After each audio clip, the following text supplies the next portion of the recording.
दर्शकों, मैं अभिलाषा। दर्शकों, हर बार की तरह इस बार फिर से ऐसी न्यूज़ की पूरी टीम आने वाले समागम की तमाम खबरें पहुंचाने के लिए सतलोक आश्रम धनुषा नेपाल में मौजूद है।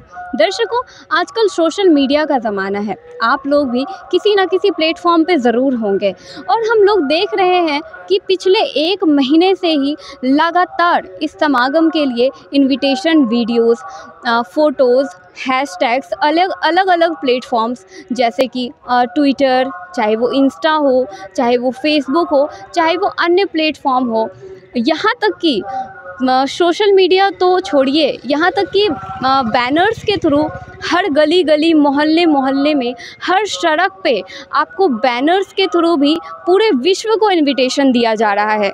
तो दर्शकों, इस समय मैं सतलोक आश्रम धनुषा नेपाल के अंदर की तरफ मौजूद हूँ और दर्शकों, हमारे साथ संत रामपाल जी महाराज जी की एक अनुयायी जुड़ चुकी हैं। तो चलिए इनसे इस समागम के विषय में कुछ जानने की कोशिश करते हैं। नमस्कार मैम। सत साहेब। मैम, क्या नाम है आपका? उर्मिला दासी। कहाँ से हैं आप? काठमांडू, नेपाल।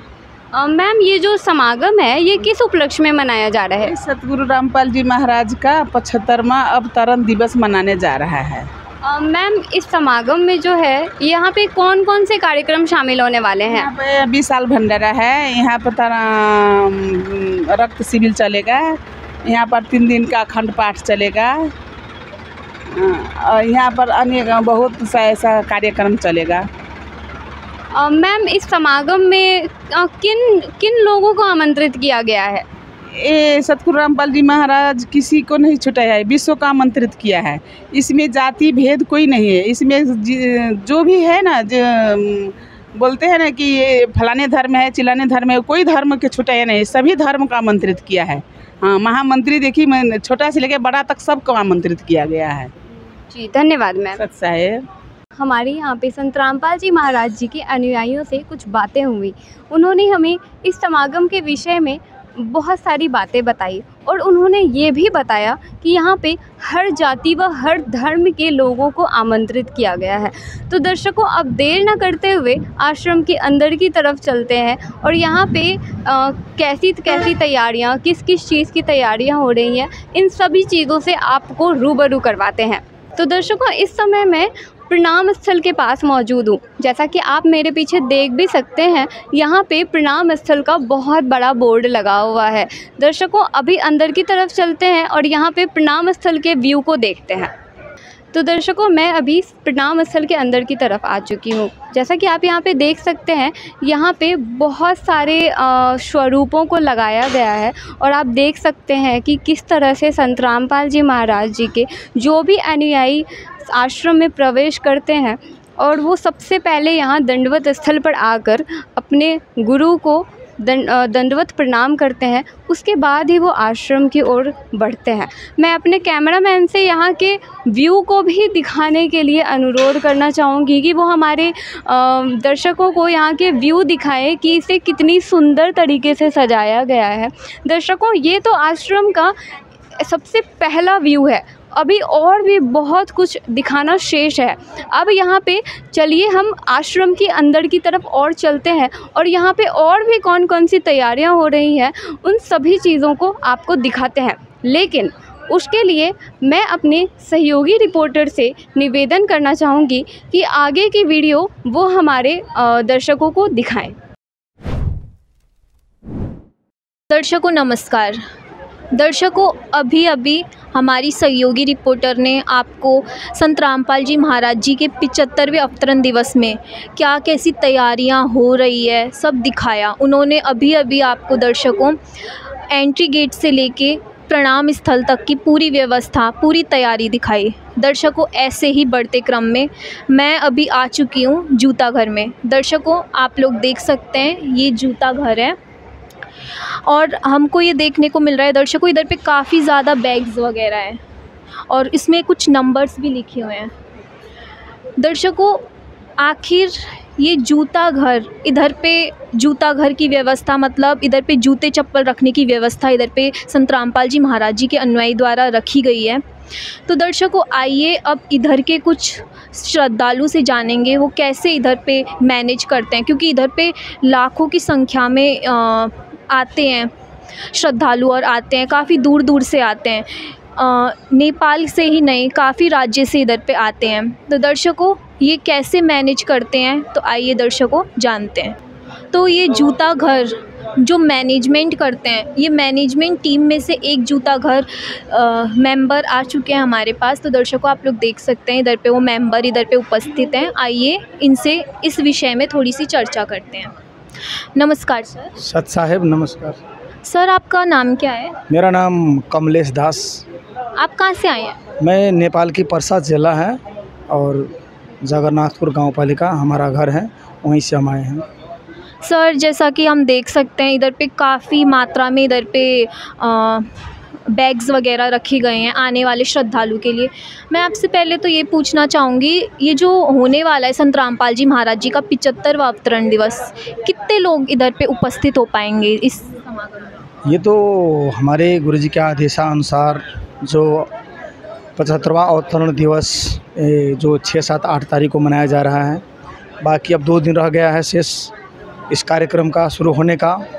और इस कार्यक्रम में भगवान की दया से यहाँ पर तो आपको लाखों से ज़्यादा डेली संख्या यहाँ पर उपस्थिति होते हैं इस समागम में देखने के लिए कि वास्तव में ये संत रामपाल जी महाराज जो है हमारे गुरुजी के आदेशानुसार हर एक ज़िला में, विश्व में ही बुझिए कि ये आपको निमंत्रण कार्ड दिया जा रहा है, क्योंकि ये 12 ठो आश्रम ने बिहार के जो इंडिया के जो है 12 ठो आश्रम है और इस नेपाल के ये 13वां आश्रम है जो कार्यक्रम 6, 7, 8 तारीख से जो होने वाला है। और इसमें निमंत्रण कार्ड पूरे विश्व को भी दिया जाता है कि पूरा विश्व ही आए हमारे सदगुरुदेव जी की कार्यक्रम में शामिल होकर भंडारा प्रसाद खाए। इसलिए इसमें प्रत्येक दिन लाखों से भी ज़्यादा संगत आती है यहाँ पर।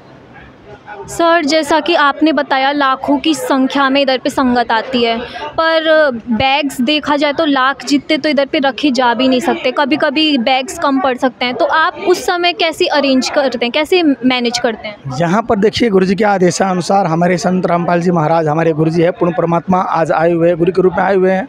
उन्हीं के आदेशानुसार यहाँ पर जो जूता घर की सेवा बनाई गई है और जो भी श्रद्धालु यहाँ पर आते हैं तो यहाँ पर हम ये झोला देख रहे हैं आप, झोला जो रखा हुआ, बैग रखा हुआ है, उसमें हम टोकन रखे हैं। वो टोकन हम वो श्रद्धालु को जूता चप्पल रख लेते हैं और उनको हम टोकन देते हैं। क्या बोलते हैं कि ये टोकन आप अच्छे से रखिएगा, टोकन गुम होना नहीं चाहिए। और यहाँ पर हम जो आप बोले प्रश्न रखे हैं कि अगर ज़्यादा आते हैं तो कैसे आप मैनेजमेंट करते हैं।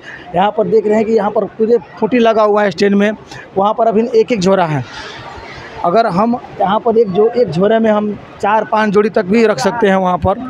और यहाँ पर जो आते हैं ज़्यादा संगत तो एक खुटी में हम 4, 5, 6 जोड़ा भी लगाकर ऐसे व्यवस्था गुरुजी की दया से करते हैं ताकि कोई संगत यहाँ पर जो आते हैं उनकी चप्पल जूता कोई इधर उधर ना हो, कोई दूसरा आदमी पहन कर न जाए, वो निराश भी ना हो। इसलिए उनको हम टोकन देते हैं और सुरक्षित के साथ यहाँ पर रखते हैं। वो श्रद्धालु आते हैं यहाँ पर, जो भी हमारे गुरुजी के आदेशानुसार कार्यक्रम है, कार्यक्रम देकर प्रसाद भंडारा खाकर जब निकलते हैं तो उनको हम यहाँ पर व्यवस्थित रूप से टोकन लेकर और उनको जूता चप्पल हम उनको देते हैं। यहाँ से एकदम खुशी होकर जाते हैं श्रद्धालु। सर, आपने कहा कि इधर पे चाहे लाखों की संख्या में क्यों ना श्रद्धालु आ जाए, पर उनकी जूता चप्पल इधर से मतलब खोते नहीं हैं, आपने बताया। तो सर, मैं आपसे अब ये जानना चाहूँगी कि कभी कभी ऐसा कोई ना कोई कारण से अगर किसी श्रद्धालु का जूता चप्पल खो जाए तो फिर उसकी व्यवस्था आप कैसे कराएं? यहाँ पर क्या होता है कि हम जब टोकन लेते हैं तो हम बोलते हैं कि आप इसको मोबाइल में फ़ोटो खींच लीजिए ताकि आपके कूपन गुम हो जाए तो आपके मोबाइल में कैद रहेगा, उससे हम सेवा में हमको कोई असुविधा नहीं होगा।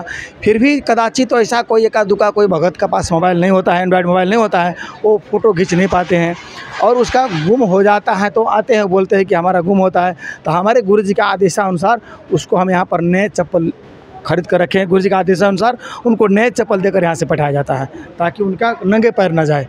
ऐसा न हो कि हम यहाँ से नंगे पैर जा रहे हैं। जी धन्यवाद सत साहेब। सबसे पहले ऊपर की तरफ देख सकते हैं, इधर पे लिखा हुआ है आध्यात्मिक प्रदर्शनी स्थल। काफ़ी अच्छा बैनर उधर पे ऊपर की तरफ लगा हुआ है। तो दर्शकों, ये जो आध्यात्मिक प्रदर्शनी है इसके अंदर क्या कैसी तैयारियां होती है मैं आपको बता दूं। दर्शकों, आपने पहले की काफ़ी हमारी वीडियोज़ वगैरह देखी होंगी।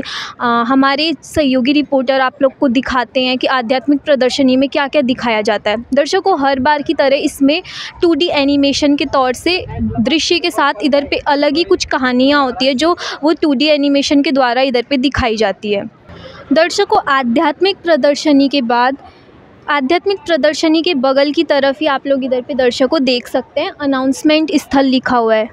जी हाँ दर्शकों, संत रामपाल जी महाराज जी के आदेश अनुसार संत रामपाल जी महाराज जी के अनुयायी द्वारा अनाउंसमेंट स्थल की भी इधर पे व्यवस्था की गई है। दर्शकों, अनाउंसमेंट स्थल की व्यवस्था रखने का कारण क्या है मैं आपको बता दूं। दर्शकों, इधर पे नेपाल से ही नहीं, इंडिया की तरफ से भी काफ़ी श्रद्धालु और आते हैं।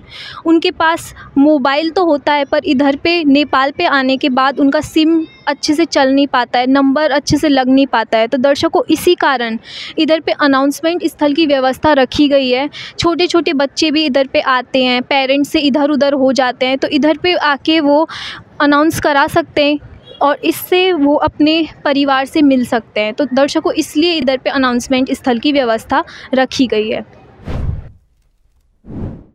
दर्शकों, हम और हमारे सहयोगी रिपोर्टर्स ने आपको सतलोक आश्रम धनुषा नेपाल में होने वाले समागमों के तैयारियों के बारे में दिखाया। तो दर्शकों, अभी हम मेन पंडाल के अंदर चलेंगे और अंदर का आपको डेकोरेशन दिखाएंगे। अभी हम मेन पंडाल के अंदर आ चुके हैं। आपको सामने जो दिख रहा है ये दरबार साहिब है, जो कि मेन आकर्षण है इस आश्रम का। दर्शकों, अभी आप देख रहे हैं कि समागम के कुछ दिन ही शेष हैं और श्रद्धालुओं का जो है आना अभी से ही शुरू हो गया है। और आप देख सकते हैं कि मर्यादा का विशेष ध्यान रखते हुए इधर जो है महिलाओं को रुकने की व्यवस्था की गई है। और इस तरफ जो आप देख सकते हैं ये पुरुषों के लिए पंडाल बनाया गया है, पुरुषों के रुकने की व्यवस्था की गई है। दर्शकों, अंदर चलेंगे और अंदर की और भी व्यवस्थाएं आपको दिखाएंगे। तो दर्शकों, अभी हम जो है दरबार साहिब के पास मौजूद हैं और जैसा कि आपको हमने बताया कि ये जो है दरबार साहिब वो मेन आकर्षण है इस आश्रम का। अभी जो आप देख रहे हैं कि जो समागम होने वाला है उनकी तैयारियां यहाँ पे चल रही हैं। अभी उतनी ज़्यादा तैयारियां यहाँ पे नहीं हुई है, तभी भी देखने में काफ़ी ज़्यादा सुंदर लग रहा है। चलिए अंदर चलते हैं और अंदर पता करते हैं संत रामपाल जी महाराज जी के अनुयायियों से कि और क्या क्या तैयारियां अंदर चल रही हैं।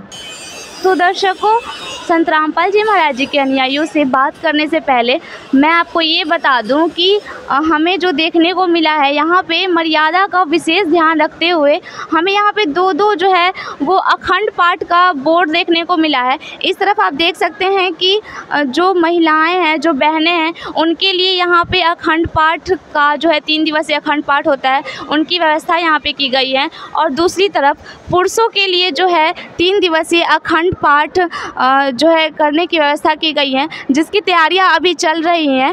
दर्शकों, आप यहाँ पे देख सकते हैं कि जो भी संत रामपाल जी महाराज जी के अनुयायी हैं वे अपने अपने सेवाओं में लगे हुए हैं। और कुछ अनुयायी से यहाँ पे जानने की कोशिश करेंगे कि यहाँ पे क्या चीज़ की तैयारियाँ चल रही है। हमारे साथ जुड़ चुके हैं संत रामपाल जी महाराज जी के अनुयायी, चलिए उनसे बात करते हैं। नमस्कार जी, क्या नाम है आपका? जी सत्साई, मेरा नाम प्रियांशु दासी है। कहाँ से हैं आप? मैं बिहार पटना ज़िला से हूँ। आप ये बताइए कि यहाँ पे जो 3 दिवसीय समागम का आयोजन किया जा रहा है, तो यहाँ पे क्या चीज़ की तैयारी कर रहे हैं आप? अभी हम लोग आयरन सेवा कर रहे हैं और बाकी बचे हुए 2 दिन में बाकी सब तैयारियां हो जाएगी मालिक की दया से।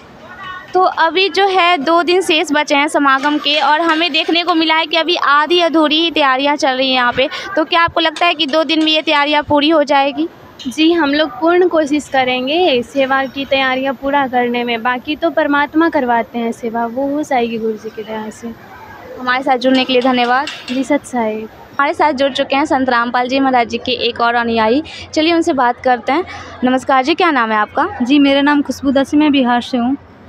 आप ये बताइए कि होने वाले समागम के लिए जो यहाँ पे तैयारियाँ चल रही हैं, तो जो भी दर्शक आपको देख रहे हैं आप उन्हें क्या कहना चाहेंगे? जी, हमारे संत रामपाल जी महाराज जी पूरे विश्व को आमंत्रित किया और हम उनसे यही प्रार्थना करेंगे कि इस समागम में आकर यहाँ की शोभा बढ़ाएं और यहाँ का लाभ उठाएं, क्योंकि परमात्मा का समागम बार बार नहीं मिलता। धन्यवाद। सच जी। अभी मैं मौजूद हूँ भंडार घर में।